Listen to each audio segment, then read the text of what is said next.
World top rankings ఉన్న యూనివర్సిటీస్లో ఎలాంటి IELTS రాయకుండా ఫ్రీ ఎడ్యుకేషన్ అండ్ స్కాలర్షిప్ అందుకోవాలంటే కాంటాక్ట్ విదేశ్ కన్సల్ట్స్. నమస్కారం, ఐడ్రీమ్ ప్రేక్షకులకు స్వాగతం. ఇవాళ మనతో పాటు ఉన్నారు వనజ రామశెట్టి గారు. వారితో మాట్లాడతాం. నమస్కారం మేడం. నమస్తే అమ్మా. ఎలా ఉన్నారు? బాగున్నానమ్మా, థ్యాంక్ యూ. మేడం, ఎవరైనా కూడా మా ఇంట లక్ష్మీదేవి నిలిచిపోవాలి, మాకెప్పుడు ఆర్థికంగా సమస్యలు కానీ ఎటువంటి సమస్యలు ఉండకూడదు, సంతోషంగా ఉండాలి అనుకుంటారు.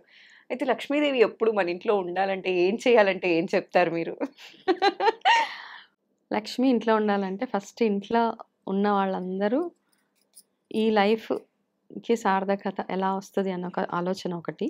ఓకే. నవ్వుమొహం అంటారు కదా, అంటే బాధలు ఉంటే ఎలా నవ్వు వస్తుంది అనొచ్చు. కాకపోతే ఏ రోజు బాధలు ఆ రోజు అక్కడికి మనం డిస్కార్డ్ చేసేసి ఒక నవ్వు మొహంతో మార్నింగ్ నిద్ర లేవడం దగ్గర నుంచి మొదలవుతుంది. నిద్ర లేచేటప్పుడే సంతోషంగా అంతే, నిద్ర లేచినప్పుడే ఒక మంచి ఈరోజు మంచి మనం పాజిటివ్గా ఉండాలి అన్న ఒక థాట్ తోటి అంటారు కదా, ఇంట్లో ఆడవాళ్ళు ఎంత నవ్వుతూ ఉంటే అంత లక్ష్మి అనేసి. లక్ష్మి అలక్ష్మి రెండు ఉన్నాయి కదా. లక్ష్మి అమ్మవారు ఎలాగైతే అమృత భాండం తోటి వచ్చారో అలక్ష్మి హాలాహలం అనమాట. సో ఈ రెండు ఎప్పుడు ఉంటాయి అంటే, ఈ లక్ష్మి అలక్ష్మి అన్నవి మన ఇంటి, మన రిలేషన్షిప్స్, మన ఇల్లు, మన చుట్టూ ఉన్న వాతావరణం, దీన్ని బేస్ చేసుకుని ఉంటాయి. అందుకే అంటారు కదా, మీ ఇల్లు చెత్త చెత్తగా ఉంటే లక్ష్మి అమ్మవారు ఉండదు అక్కడ, అలక్ష్మి. లక్ష్మి ఎందుకు వస్తుంది అన్నది మనం మాట్లాడుకున్నాం. మీ వంటిల్లు క్లీన్గా ఉండాలి, మీ చుట్టూ ఉన్న సరౌండింగ్స్ క్లీన్గా ఉండాలి. ఇంట్లో గట్టిగా అరిచిన దెబ్బలాడిన ఆ ప్లేసెస్లో ఎక్కడ లక్ష్మి అమ్మవారు నిలవదనమాట. అయితే ఇప్పుడు మనం సైంటిఫిక్గా కూడా దీన్ని కనెక్ట్ చేసుకుంటే, పాతకాలంలో బాత్రూమ్స్ ఇంటికి చాలా ఆమడ దూరంలో ఉండేవి.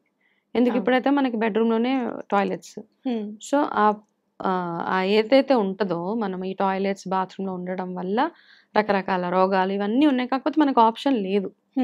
సో దేర్ ఫోర్ ఏంటి, ఇంట్లో ఎక్కడ పడితే అక్కడ మూల చెత్త, కిచెన్లో చెత్త, మనం దోశలు వేసుకునే పెనాలు, చపాతీ చేసుకునే పెనాలు కడగకుండా పెట్టేసి ఇవన్నీ ఏమవుతుంది అంటే, ఇవన్నిటి వల్ల మనకు రోగాలు స్టార్ట్ అవుతాయి. ఆ రోగాలు వచ్చినప్పుడు వీల్ ఎండప్ స్పెండింగ్, మన దగ్గర ఉన్న డబ్బులన్నీ రోగాలకి వెళ్ళిపోతాయి. అప్పుడు డబ్బు నిల్వ. లక్ష్మి అంటే మనం ఓన్లీ డబ్బుతోటే మనము లింక్ చేస్తాం కదా.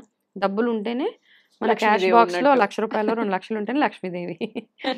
ఓకే. సో కానీ ఏంటంటే, మనకున్న మంచి ఆరోగ్యం, మనకున్న బ్యూటీ కానీ, ప్రాస్పెరిటీ కానీ, ఇవన్నీ అంటే రోజు 3 పూట్ల మనం భోజనం చేస్తే ఇవన్నీ లక్ష్మితోటే కన్సిడర్ చేయాలి.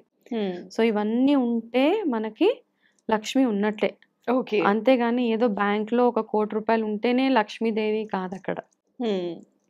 మీకు సరైన జాబ్ బాగా రన్నింగ్గా ఉండి ప్రతి నెల మీ ఇన్కమ్, మీ పిల్లల చదువులకి కానీ, మీ ఫ్యామిలీ నడిపేంత ఇన్కమ్ మీకుంటే అది మీకు లక్ష్మియే. మనకు ఆరోగ్యం బాగుండి ఏ అనారోగ్య సమస్యలు లేకుండా ఉంటే కూడా అది కూడా లక్ష్మి మనకి. సో ఇవన్నీ లక్ష్మి ఉండాలంటే ఫస్ట్ ఏంటంటే మన ఇంట్లో నిత్య దీపారాధన. ఓకే. సూర్యోదయం కాకముందే లేవడం, నిత్య దీపారాధన, రోజు స్నానాలు చేసుకోవడం, ఇవన్నీ చిన్న చిన్న ప్రాక్టీసెస్, దినచర్య అంటాం కదా. ఒక ప్రాపర్ ఒక డిసిప్లిన్లో ఉన్నప్పుడు లక్ష్మి మన ఇంట్లోనే ఉంటుంది. సో లక్ష్మి కోసం మనం పెద్ద పెద్ద పూజలు అవన్నీ చేయక్కర్లేదు. బేసిక్స్ సెట్ చేసుకుంటే లక్ష్మి ఎప్పుడు మన ఇంట్లోనే ఉంటుంది. సో ఇంట్లో పాజిటివ్ ఆరా పెరగాలి అంటే మీరు జనరలీ ఉప్పు దీపం పెడితే మంచిది అని అంటూ ఉంటారు కదా. ఆ ఉప్పు దీపం పెట్టే విధానం కూడా ఇవాళ ఏమన్నా మా ప్రేక్షకుల కోసం చెప్పండి. డెఫినెట్గా ఉప్పు దీపం. ఎందుకంటే మనకి ఉప్పు మనం సముద్రంలోనే కదా శ్రీహరి ఉంటారు. సో అక్కడి నుంచి వచ్చేదే ఉప్పు. అమ్మవారికి ఇష్టమైంది ఏమంటారు, ఎక్కడైనా సరే ఇప్పుడు లక్ష్మీ పూజ ఎప్పుడు చేసినా నారాయణుడికి కూడా పూజ చేయడం అవును అన్నిటికంటే ఇంపార్టెంట్గా. ఇది మాత్రం రూల్ అనమాట. మనం అయితే లక్ష్మీ పూజలు ఎప్పుడు చేస్తామంటే సాయంత్రం పూట ఎక్కువగా చేయాలి. ప్రతిరోజు సాయంత్రం లక్ష్మీ అమ్మవారికి దీపం పెట్టినప్పుడు ముందు విష్ణుమూర్తి పూజ, ఆయనను తలుచుకొని ఆయన స్తోత్రం కానీ, ఓం నమో భగవతే వాసుదేవ, దాని తర్వాత అమ్మవారిని గనక పూజిస్తే ఆటోమేటిక్గా మీకు 100 దగ్గర 200% అంటే జనరలీ ఏంటంటే లక్ష్మీ అష్టోత్తరము ఇలాంటివి, అష్టకం ఇవి చదువుతూ ఉంటాం. కానీ ఫస్ట్ నారాయణుడి మంత్రం చదువుకున్న తరువాత అమ్మవారిది చేయాలి. అప్పుడు ఆవిడ చాలా హ్యాపీ ఫీల్ అవుతారనమాట. ఓకే. ఓకే. అందుకని ఎప్పుడు మనము లక్ష్మీ అమ్మవారి పూజ చేసినా ఆయనకి, అందుకని ఏంటంటే ఉప్పు దీపము, ఆ ఉప్పు వేసి ఆ దీపం పెట్టి లక్ష్మీ అమ్మవారిని ఆహ్వానించడం అనమాట. నువ్వు మా ఇంట్లోకి రామ్మా అని. నెయ్యి దీపం, నెయ్యితోటి పెట్టి. ఏం లేదు, ఉప్పు దీపాలు అంటే ఒక్కొక్కరు ఒక్కొక్క ప్రొసీజర్గా మామూలుగా ఒక తమలపాకు పెట్టి దాంట్లో కాస్త ఉప్పు వేయండి. కొంతమంది ప్లేట్లో పెట్టి ఉప్పు వేస్తూ ఉంటారు. అయితే మనం పూజలు అవి చేసేటప్పుడు స్టీల్ అవన్నీ అవాయిడ్ చేస్తామన్నమాట. స్టీల్ ఎనర్జీ లాగేస్తుంది ఎనర్జీ లాగేస్తుంది కాబట్టి తమలపాకులు ఇట్లాంటి ఏవైనా రాగి పాత్రలు ఇలాంటివి యూస్ చేస్తే బాగుంటుంది. మట్టి పాత్ర, మట్టి దీపాలు అవి.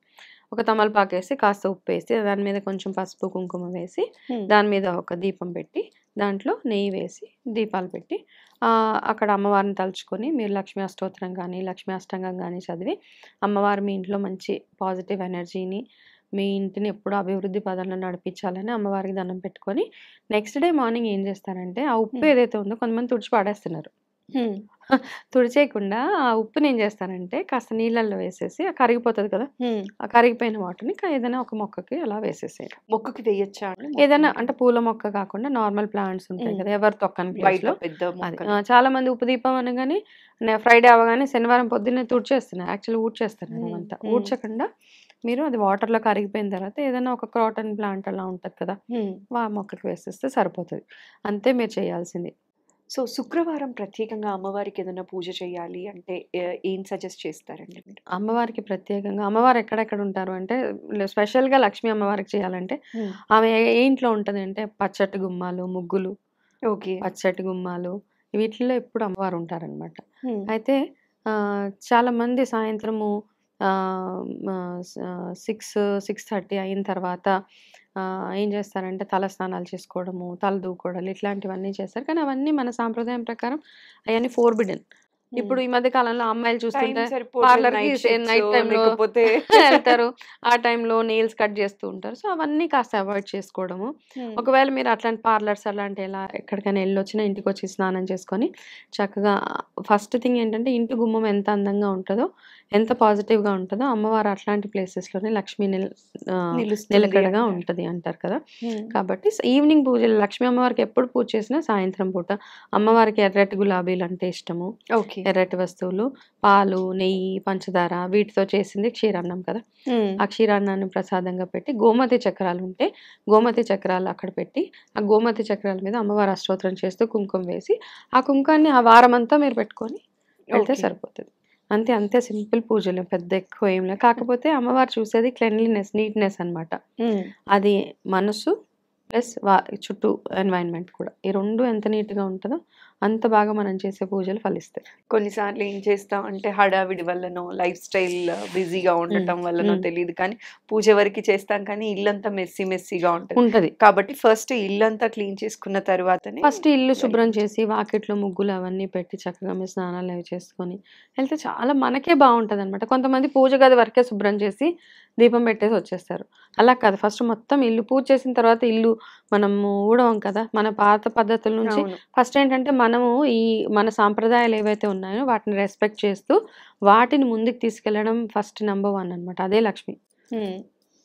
సో మన సంప్రదాయాలన్నీ కూడా చక్కగా పాటించుకుంటూ ఇల్లు నీట్ గా పెట్టుకుంటూ శుక్రవారం పూట మనకి తోచినంతగా సాయంత్రం పూట పూజ చేసుకుంటే సరిపోతుంది. ఎంత తోస్తే అంతే, పెద్ద ఓవర్ బోర్డ్ చేసుకోక్కర్లేదు. అండ్ ప్రతి పౌర్ణమికి మనం ఆ పున్నమి వెన్నెల్లో కూర్చొని లక్ష్మీ అష్టోత్తరాలు, లలిత సహస్రనామాలు చదువుకుంటే ఇంకా ఆ ఎనర్జీ మీకు ఆ మంత్ అంతా ఉంటది అనమాట. పున్నమి వెన్నెల్లో చదవాలి ప్రతి పౌర్ణమి.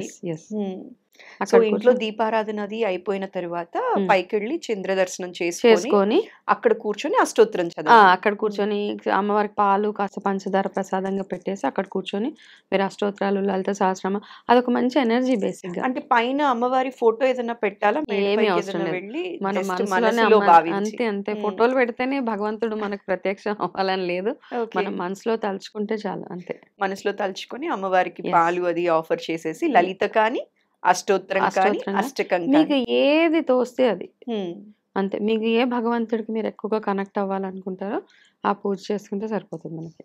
ప్రతి పౌర్ణమికి ఇలా చేసుకుంటే అమ్మవారి అనుగ్రహం ప్రతి పౌర్ణమికి. Thank you so much madam, చాలా చక్కటి ఇన్ఫర్మేషన్ ఇవాళ మా ప్రేక్షకులకు తెలియజేశారు. నమస్కారం.